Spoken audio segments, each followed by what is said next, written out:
Still chances है कि तुम अपने मार्क्स बढ़वा सकते हो। 2024 के बोर्ड स्टूडेंट आईएससी और आईसीएसई वाले, मैं कह रहा हूं आप सीआईएससी को चैलेंज कर सकते हो और मार्क्स बढ़ाने के 4 से ज्यादा बड़े चांसेज हैं। क्लियरली बात सुन लो, मैंने किसी को एक्स्ट्रा होप नहीं दिए थे कि 90 मार्क्स की जगह 100% मार्क्स आ जाएंगे। जिन्होंने दिए उनसे जाके पूछो अब वे क्या कहेंगे। सुनो ध्यान से बात, और ये बात इसलिए जरूरी है कि बहुत सारे स्टूडेंट अनसेटिस्फाइड हैं।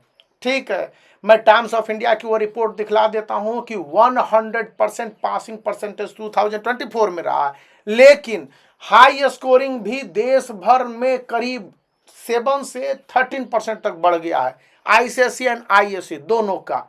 अभी मैं स्कूल से जस्ट आ रहा हूं और तुम्हारे साथ जो बातें शेयर कर रहा हूं वो इसलिए इंपॉर्टेंट है कि ये 4 पॉइंट्स आपके मार्क्स को अनसेटिस्फाइड है तो बढ़वा सकते हैं, और इसके अलावा कोई चांसेस नहीं है, नथिंग एल्स। क्योंकि सीआईएससी ने इंप्रूवमेंट एग्जामिनेशन जुलाई 2024 में रखा है, और अच्छी तरह से समझने वाली बात है कि 2 सब्जेक्ट में भाग ले सकते हो।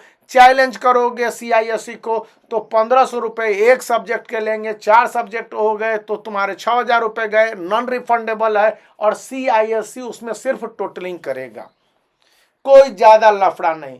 तो करने क्या है, सबसे पहली और बड़ी बात मैं बार बार कहता रहा हूं, सीआईएससी के पास आपका सारा डेटा है। 10th में कैसा परफॉर्मेंस करते आए, 12th में कैसा परफॉर्मेंस करते आए, CISE.org पर वो एकेडमिक परफॉर्मेंस, एकेडमिक एनालिसिस के लिए ये डेटा रखता है, और यह सीआईएससी का ऑफिशियल क्लेम कई मीडिया प्लेटफॉर्म पर है। तो स्टूडेंट क्या कर सकते हैं, स्टूडेंट ने जिस तरह से अपने सेंटर ऑफ एग्जामिनेशन में और प्री बोर्ड एग्जामिनेशन में मार्क्स प्राप्त किया है, और उसके बाद से बोर्ड एग्जामिनेशन में उसके मार्क्स कम आए हैं, तो मान लीजिए सब्जेक्ट में उसके सेंटर ऑफ एग्जामिनेशन में मार्क्स आए होंगे आउट ऑफ 80, आईसीएसई के स्टूडेंट के लिए 70, और प्री बोर्ड एग्जामिनेशन में 74, और बोर्ड एग्जामिनेशन में ये मार्क्स आ जाएंगे 34 या 60, तो ऐसे में वह चैलेंज कर सकता है अपने स्कूल को, वो लिखित एप्लीकेशन दे सकता है और उस एप्लीकेशन में अपने ऑब्जेक्शन को रेज कर सकता है। हाँ, स्कूल शुरू में बड़ी आनाकानी करेंगे, स्कूल आपकी बात को नहीं मानेंगे, लेकिन यह एक लीगल अथॉरिटी है कि स्कूल आपका रिकमेंडेशन सीआईएससी को सभी सब्जेक्ट में कर सकता है, और ऐसे में आपको एक नॉमिनल फी आइदर स्कूल को या सीआईएससी को, हम जहां तक समझते हैं स्कूल को ही पे करने होंगे। मोस्ट ऑफ द केसेज में कोई फी नहीं लगता है और स्टूडेंट को उसके जस्टिफिकेशन मिल जाते हैं। सबसे पहली और बड़ी बात, यदि आपका स्कूल इसके लिए राजी नहीं होता है तो आप सीधे सीधे कह दीजिए कि हमारे मार्क्स इतने थे, इतने कम मार्क्स हैं, और इसके अगेंस्ट में कोई भी एक्शन हो सकता है, लीगल कार्रवाई भी हो सकती है। सीधी सी बात है, क्योंकि प्रत्येक स्टूडेंट के मार्क्स मैटर करते हैं, और जब आपके मार्क्स बेहतर रहे एकेडमिक परफॉर्मेंस स्ट्रेंथ में, तो बोर्ड एग्जामिनेशन में मार्क्स कैसे डिग्रेड हो जाएंगे।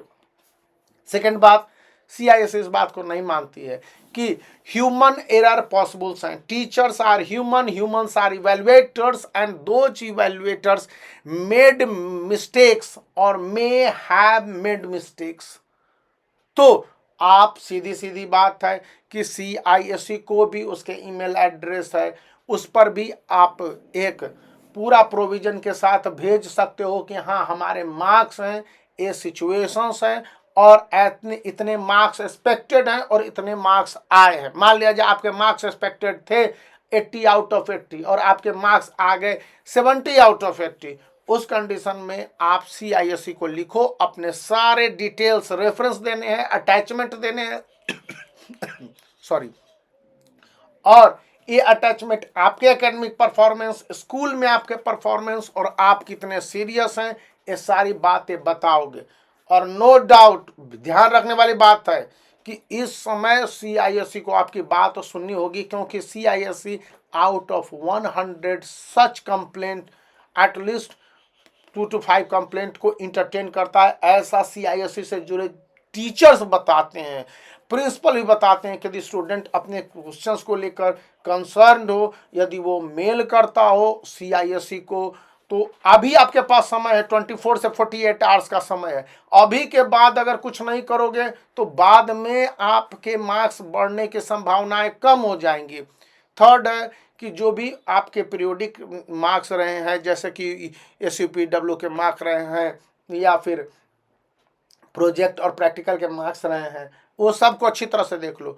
स्कूल के मार्क्स और CISE के मार्क्स में कहीं कोई गड़बड़ी हुई है कि नहीं हुई है, और इन मार्क्स को भी आप इम्प्रूव करवा सकते हो, नो डाउट। इसके लिए कुछ नहीं करने हैं, आप स्कूल के माध्यम से जा सकते हो। अब चौथी और सबसे बड़ी बात है, यदि आप जल्दी में या हड़बड़ी में 1500 रुपीज पे कर देते हो तो क्या करने हैं। उसमें आपको कुछ नहीं कर रहे हैं, चुपचाप पूरे डिटेल देख लेने हैं, और आपके क्या अचीवमेंट हैं CISE बता देगी, आपको ईमेल कर देगी, और उसके बाद आपके साथ आपके सपोर्टिंग फैक्ट्स या डॉक्यूमेंट्स होने चाहिए। सबसे बड़ी और इम्पोर्टेंट बात है, आप बोर्ड एग्जामिनेशन के क्वेश्चन पेपर को रखो, बोर्ड एग्जामिनेशन के क्वेश्चन पेपर को किस तरह से सॉल्व किया है उसको देखो, सब्जेक्ट टीचर कंसर्न्ड से मिलो, देखो कि तुम्हारे आंसर को तुम्हारे सब्जेक्ट के टीचर कितने मार्क्स देते हैं, और उसके बाद उसी सब्जेक्ट को लेकर तुम CISE को चैलेंज कर सकते हो। और चैलेंज करने के लास्ट स्टेज तो होती है कि आप चैलेंज उसको कहीं भी कर सकते हो, लेकिन पहले अपने सपोर्टिंग फैक्ट और डिटेल को जितनी जल्दी अपने साथ असेस कर लेते हो वो जरूरी है। चाहे स्टूडेंट के 94% मार्क्स आए हो तो भी उसके मार्क्स 97% तक अभी भी जा सकते हैं, और ऐसा मैंने कई बार देखा है। इसी तरह से स्टूडेंट के मार्क्स 70% है तो 87% तक या 88% तक बढ़ते रहे हैं, लेकिन इसके लिए स्टूडेंट को फास्ट एक्शन लेने होंगे, और एक्शन ऑन द स्पॉट मतलब कि तुरंत करने हैं। ये नहीं कि आप इसको लेकर पीछे कभी अभी वेट कर रहे होगे, वहाँ पे की स्थिति में होगे, अपने पेरेंट्स के साथ बातचीत करोगे, करें ना करें क्या करें, तो ऐसे में तुम्हारे टाइम फिसल जाएंगे। इन बातों को ध्यान रखना है, इस वीडियो को लाइक करना है, और इसी के साथ आप अपने जूनियर से ICSE का यह बुक रिकमेंड कर सकते हो जिसका लिंक इस वीडियो के डिस्क्रिप्शन में है। उससे उन स्टूडेंट का भी भला हो जाएगा।